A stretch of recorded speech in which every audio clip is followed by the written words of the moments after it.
What's the meaning of bread?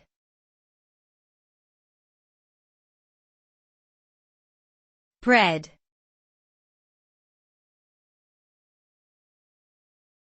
Bread.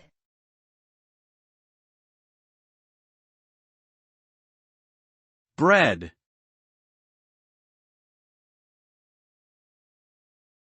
Bread.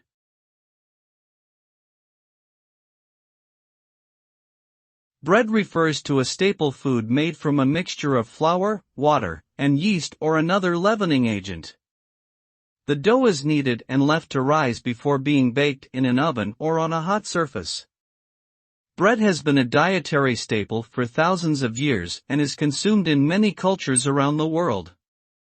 It provides essential carbohydrates and other nutrients, including fiber, vitamins, and minerals.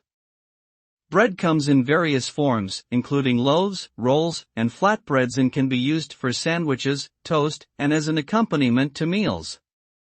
Overall, bread is an important and versatile food that plays a significant role in many people's diets.